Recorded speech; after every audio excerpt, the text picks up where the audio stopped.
Voltamos com o varejista e o tema agora é cibersegurança. E por quê? Porque é um tema importante para o varejo na medida em que o digital ganha cada vez mais força. Você tem os portais, você tem o marketplace, o e-commerce como um todo e algumas outras modalidades de venda pela internet. Bom, não apenas a venda, mas a própria empresa hospedada com determinadas informações importantes nos seus sites, nos seus portais, nas suas nuvens. E a cibersegurança, então, ganha cada vez mais relevância. Por isso que eu trouxe aqui um grande amigo, que é o Carlos, que é CEO da Net Security, que sabe tudo dessa área, e que eu falei, bom, tem que ser o Carlos para falar disso comigo. Hoje a gente está conversando de algumas coisas que tangem os fornecedores do varejo, né? Ou seja, as pessoas que trazem solução. No primeiro bloco eu falei de planejamento estratégico. E agora eu quero falar sobre cibersegurança. Primeiro de tudo, obrigado pela presença, obrigado por aceitar o convite, Carlão, obrigado. Imagina, Rodrigo, é um prazer enorme estar aqui com você hoje e levar esse tema tão importante, principalmente para esse segmento de varejo que é um dos principais alvos aí dos cybercriminosos. E estamos aqui para bater papo. Obrigado pelo convite, é um grande prazer. Imagina, eu que agradeço. Eu já começo com a pergunta assim, ainda hoje, quando eu digo ainda hoje, vou contextualizar. Claro. Quando a gente volta um pouquinho, 5, 10, 15, talvez 20 anos, a segurança na internet era um tema dificílimo muitas vezes. Pessoas tinham receio de fazer uma operação que para a gente hoje é muito simples. Então, existe, claro, uma grande evolução na segurança da internet. Não há dúvida se você pegar os últimos 10, 15, 20 anos, como eu disse. Mas hoje ainda você tem muitos casos de problemas. Qual é hoje o cenário de segurança digital para as empresas? Qual hoje é o cenário? O que a gente tem de preocupação? Como é que está contextualizado isso hoje? A evolução foi muito grande, Rodrigo. Como você bem citou, a internet ela teve uma evolução própria através da questão, principalmente no mercado de vendas. A gente fala muito de e-commerce, mas a gente pode falar também de omnichannel, né? Tentando olhar que a abordagem hoje de vendas muitas vezes não passa só pelo website de um fornecedor para fazer as vendas via browser, digamos Sim. assim. Então hoje você pode fazer compras através de Instagram, de redes sociais, existem N formas de comunicar com o mercado. Os canais são diversos, né? Exato. Por isso essa omnicanalidade. Perfeito, é isso mesmo. Então nós temos hoje uma superfície que a gente fala de contato com os clientes e de poder e de compra que aumentou a nossa superfície, né, de contato, consequentemente aumentou os riscos, porque o canal, né, a superfície de ataque que nós chamamos no nosso mercado, são a N formas de você ter acesso ao interior, né, a informação que está sendo processada dentro do vendedor. Vamos aqui chamar de varejo, né, que é o nosso público-alvo aqui da nossa conversa. Então o varejo está fornecendo um serviço, está fornecendo um produto, e ele tem vários canais de venda. Esses canais todos geram uma superfície de contato com o seu público, consequentemente tem as facilidades, né? Eu falo que isso é muito bom para um canal de vendas, mas que também abre um pouco de portas para alguns riscos. Fora isso, o processo de digitalização, né, que a gente teve no passado, como eu falei, era uma coisa muito simplificada. Hoje a gente tem N sistemas, a gente tem muitas integrações entre sistemas, a gente tem uma evolução muito grande da IA. Então tudo isso junto, muito bem cuidado, gera um diferencial competitivo para o mercado absurdo. Mas se não cuidado, gera um risco, inclusive jurídico, de imagem, muito grande também. Porque você tem hoje uma série de questões. Você tem LGPD, mas ao mesmo tempo tem as pessoas ainda com medo de colocar dados. Então, assim, sabem que estão protegidas, mas têm desconfiança dessa proteção. Tem empresas que usam esses dados, tem criminosos que ficam na internet atrás de hackear informações. Hoje, qual é vamos chamar assim, o problema principal? Qual é a maior recorrência de problema de segurança digital hoje? A gente tem o problema dos dois lados, né? Eu falo que existem as fraudes, você bem citou, os cybercriminosos utilizam de técnicas para explorar a vulnerabilidade dentro do varejo, dentro das empresas que trabalham principalmente com a comercialização via internet, que acaba sendo, obviamente, a parte mais frágil, mas também fisicamente. A gente não pode esquecer que o varejo ainda depende de pessoas. Hoje a gente tem a parte do insider, né? A gente tem também, não sei se você acompanha um pouco das notícias que inclusive são veiculadas aí nos principais canais de notícia, falando dos últimos acontecimentos, de como foram afetadas algumas empresas, inclusive com o último escândalo aí do Pix, etc. Sim. E o pessoal gera uma grande confusão sobre o que realmente está acontecendo. Então o Pix eu não posso fazer porque o Pix não é seguro. Não, o Pix é seguro, né? O problema é o meio de caminho ou onde nós estamos conectando ou fazendo a transação. Então, retornando aqui à sua pergunta original. Então, quando a gente fala, por exemplo, do varejo comercializando, qual é o principal problema? Hoje existem vulnerabilidades. Como eu citei, a superfície de ataque aumentou, a gente tem muitos sistemas, tem muitas integrações, e com esse mundo de coisas, você tem que se manter atualizado, você tem que manter na segurança da informação, a gente sempre fala que você tem que ter processos, tecnologia e pessoas. Nada disso funciona se você não tem um desses 3 pilares. Então não adianta você ter muita tecnologia, gastou milhões e milhões de dólares para poder comprar as melhores tecnologias, se você não tem uns processos bem adequados para poder fazer aquilo. E também não adianta você ter muitas pessoas qualificadas se você não investe nas tecnologias. Por isso que os 3 pilares são extremamente importantes. Mesmo que você tenha uma jornada de adaptação, então o varejo tenha que vir, por exemplo, para me proteger, não adianta querer agora fazer tudo de uma vez. Você tem que sair do básico, né, e fazer uma camada evolutiva. Mas também, só para não perder o fio aqui da nossa conversa, o importante é que hoje o principal elo, além da questão da própria empresa, ela ter que se preocupar com tudo isso, o usuário também deve se preocupar com tudo isso. Por quê? O número de fraudes em cima da pessoa física que efetiva a compra é absurdo. Você pega em momentos de Black Friday, por exemplo, a gente aumenta o número de phishing, né, que são aqueles e-mails enviados com características, toda muito parecida com o varejista, né, que realmente manda as promoções. Ele clicando naquele e-mail, ele está indo para um website clonado, efetivando uma compra, o produto nunca vai chegar e ele teve aquela perda financeira. Então você olha e fala, pô, mas o varejista tem culpa disso? Fala, cara, na verdade ele não tem culpa disso, né? Porque foi ali o próprio usuário, né? Ali o consumidor final que efetivou uma compra num site clonado.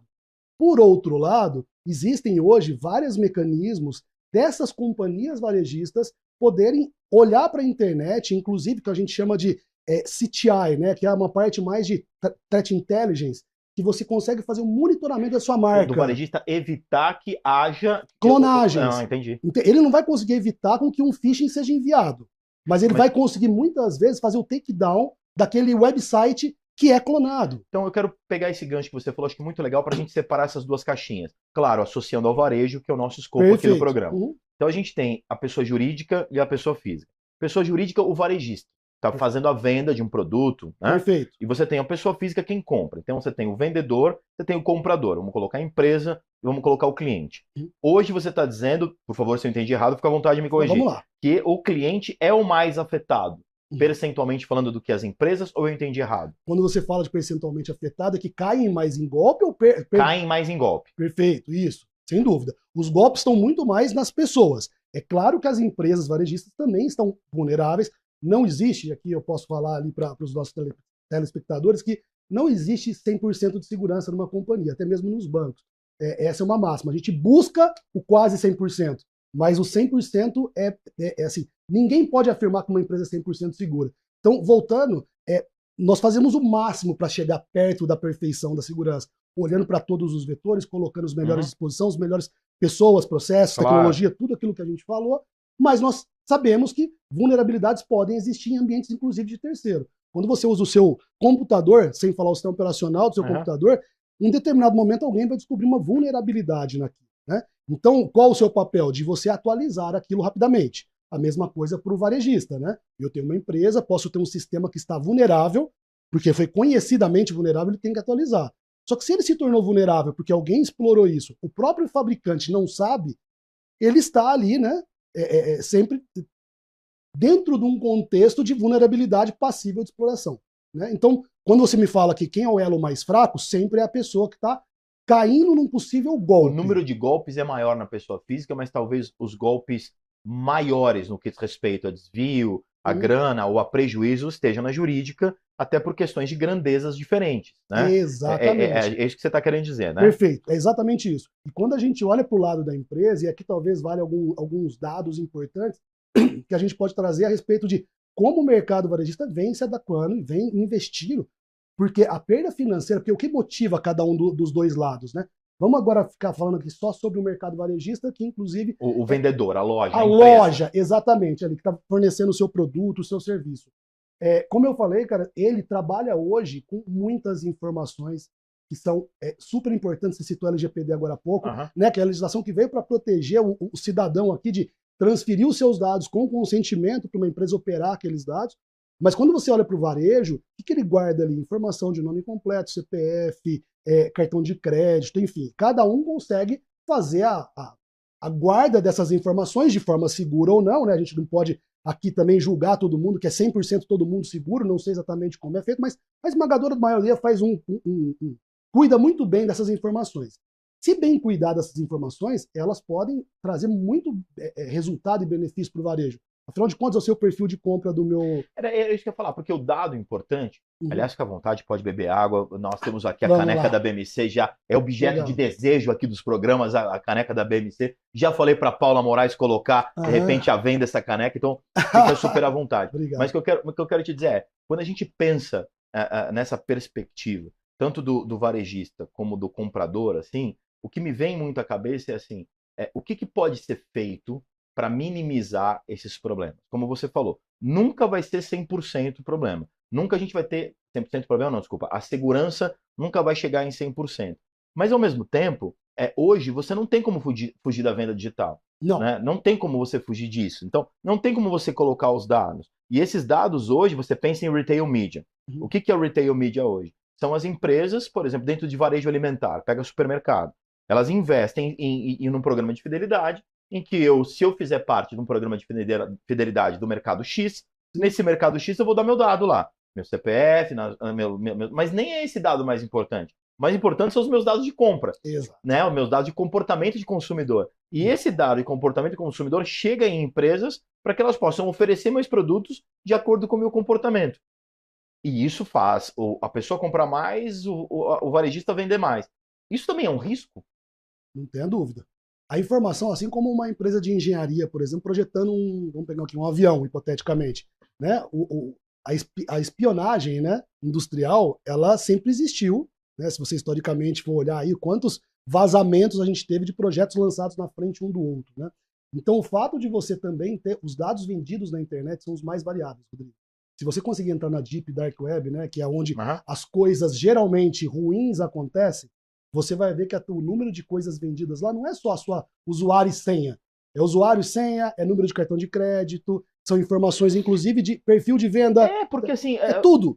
O mais importante para as empresas é conhecer o Rodrigo cliente. Isso. Quando ela mais conhece o Rodrigo cliente, mais ela vai conseguir vender para mim. Sem Quanto dúvida. mais esses dados forem compartilhados, mais empresas vão conseguir vender para mim e vou ganhar mais com isso. E quando tudo isso é misturado, talvez eu vou usar o termo errado aqui, hackeado ou de alguma forma passado de maneira ilícita, poxa vida, aí vira uma salada complicada de vocês. Bem complicada, exatamente.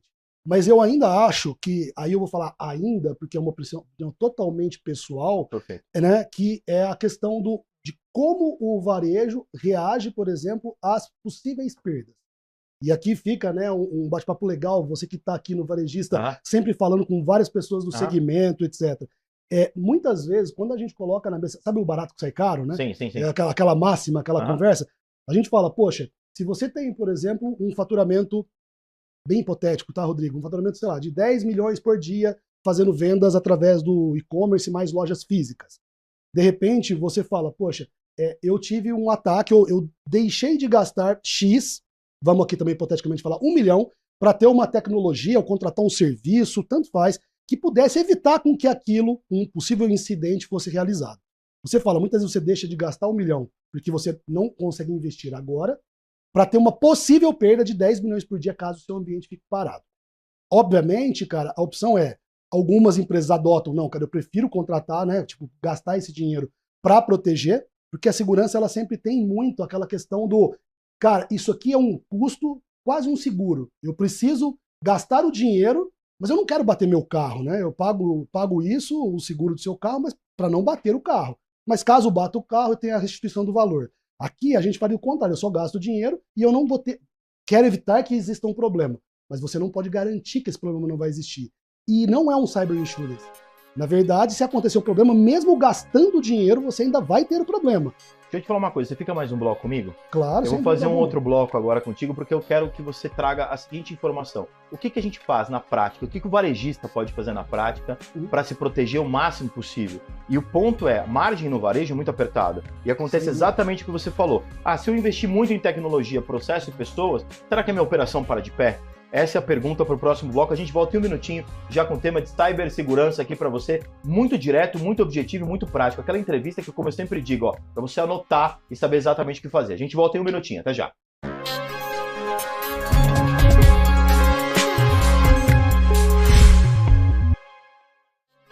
Voltamos aqui com o varejista, com esse tema importantíssimo, cibersegurança. Eu abri mais um bloco contigo para ser bem objetivo na seguinte pergunta. Tá, você pintou esse cenário, não dá para chegar em 100% de confiança, segurança ou de não vulnerabilidade, vamos chamar assim. O que o varejista hoje, vamos separar nas duas caixinhas, quero fazer essa pergunta. O que o varejista hoje tem que fazer, porque a operação, depois eu vou falar da pessoa física. O que o varejista tem que fazer, porque a operação do varejo, você conhece, é margem apertada. É margem apertada. Toda a cadeia do varejo, aquela última linha da DRE ali, apertada pra caramba. Se ele pensa no investimento de tecnologia, processo e pessoas, ele não sabe como colocar isso. Óbvio, você vai virar e dizer assim, tá, mas se ele não investir isso, ele vai perder dinheiro. Ele sabe. Mas quando ele precisa tirar dinheiro do caixa para isso, com margem apertada, é difícil fazer essa conta, cara. Como é que ele resolve isso, Carlos? Sendo bem direto e prático aqui. Legal, legal. Eu trabalho, há mais de 25 anos nesse mercado e sei bem as diferenças entre as verticais, né, os setores de negócio.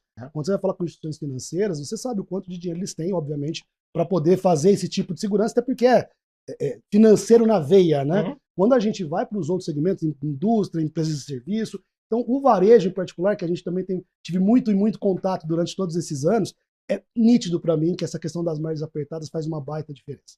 Então, sendo bem objetivo, Rodrigo, como você bem citou, são algumas camadas. Você tem que ter, antes de qualquer coisa, um roadmap, né, para ser implementado. E você tem alguns principais pontos, tá? Existem algumas formas de você checar isso. O ideal é que você, obviamente, contrate uma empresa especializada que possa te apoiar nessa jornada, mas existem algumas partes básicas. E o básico diz muito, representa muita coisa. Então, você fazer programas de conscientização com a sua equipe interna, isso não é dinheiro, isso é tempo. Isso é treinamento. Treinamento, exato. Hoje, você do lado de dentro da sua companhia, mesmo o cara estando remoto ou estando presencial, tanto faz. Ele está conectado à rede do varejo, né, da própria empresa. Ele é um funcionário, ok? A partir do momento que ele recebe um e-mail falando, cara, as suas férias foram antecipadas, clique aqui. E ele clica lá e ele está infectando, né, ou abrindo uma porta, né, para um possível ataque na rede da empresa, é o suficiente para aquele varejista talvez sofrer uma consequência enorme, né, como um ataque ransom, a gente pode entrar nessa questão toda, diretamente. Aí você fala, cara, qual o investimento de conscientizar o seu público? Falar isso agora, talvez um primeiro pilar relativamente barato, perto de um investimento em tecnologia um pouco mais caro, é a conscientização. Perfeito. É o primeiro pilar do que você está colocando aqui, sendo bem prático. Passo, muito prático.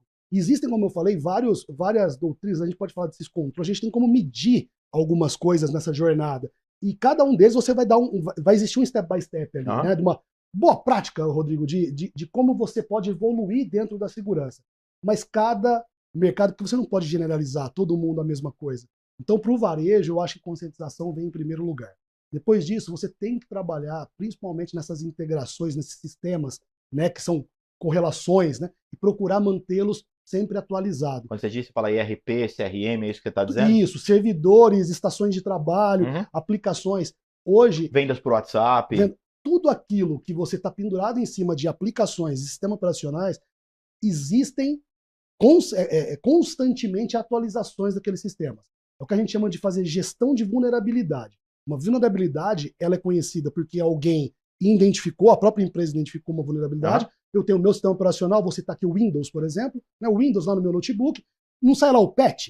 Aplica esse patch aqui de correção. Por quê, cara? A Microsoft descobriu uma vulnerabilidade dentro do próprio sistema operacional dela. Lógico. Né? E esses grandes sistemas ou fabricantes de tecnologia, eles pagam, tem programa, né, da turma procurar fazer aquela parte de bug, né, recompensado inclusive. Para quê? Para que se alguém achar um bug, corrija e você se mantenha atualizado. Então, voltando aqui para a nossa conversa de como o varejo pode se preparar.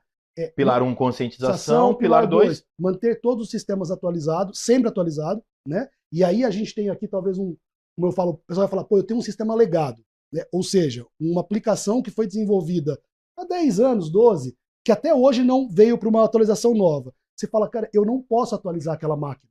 Se eu atualizar aquela máquina, meu sistema para. Então esse é um problema do varejo muito sério. Isso acontece com bastante sistemas legados. Sistemas legados significa alguma aplicação ou sistema que foi desenvolvido lá atrás, que até hoje o negócio depende daquele sistema. Só que como ele foi desenvolvido lá atrás, assim como um iPhone... Muito vulnerável. O iPhone 5, você consegue atualizar ele hoje? Falei 5, eu tô chutando. Claro, tá? Mas, óbvio que não. Não, já acabou, já teve o end of life, o end of support, né? Teve todo o período de atualização. Não se atualiza mais. Então eu falo que aquilo ali é uma bomba relógio. Mas, ó, desculpa, sendo bem direto, mas para migrar para um outro sistema, não é um custo difícil para o varejista fazer? Mas aí, como eu falo, é uma jornada. Mas aí ele tem que escolher ou a morte dele de um lado, ou a morte dele de outro, ou algum tipo de investimento para dar sobrevida. É isso, não? Exatamente. Você pode fazer alguma coisa que dê uma sobrevida, ou seja, colocar esse cara dentro de uma área da rede, né? Que é uma área mais restrita, com maior política de segurança, colocar o que a gente chama tipo, de um virtual patching. Você não pode aplicar um patching, porque não existe o patch. Mas existem os virtuais, que significaria olhar para isso. Você tem como monitorar aquele sistema. De toda forma, isso é paliativo.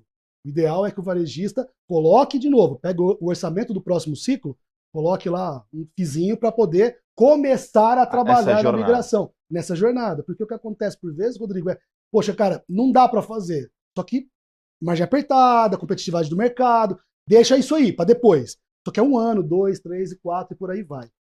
Antes de dar até a terceira dica aqui, talvez a última, como início, né? Lógico que é uma jornada, eu poderia ficar aqui horas falando contigo e dando talvez 20, 30, 40 dicas que a gente poderia entrar em detalhes. Mas para nós é super importante entender que o principal ataque dentro do mercado varejista ainda é o tal do ransomware, né?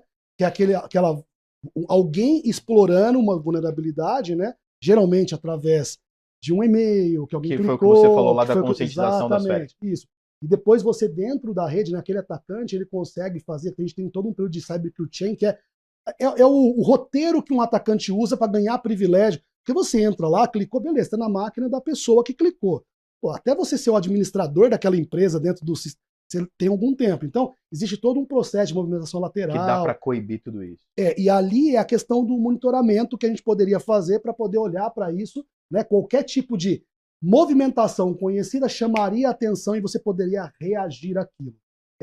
Obviamente, você depende de um serviço gerenciado, você depende de um pouco mais de contexto. Mas onde eu queria chegar é que se por um acaso, cara, aquele carinha ali conseguir fazer e o varejo realmente é muito assim, a gente vê isso com anos de acontecimentos cíclicos, digamos assim. Começa no período de filtração. Então o cara pega, entra silenciosamente, entra do lado de dentro e começa a trazer essas informações todas para fora. E ninguém, por falta de monitoramento, percebe isso. Então o monitoramento é simplificado.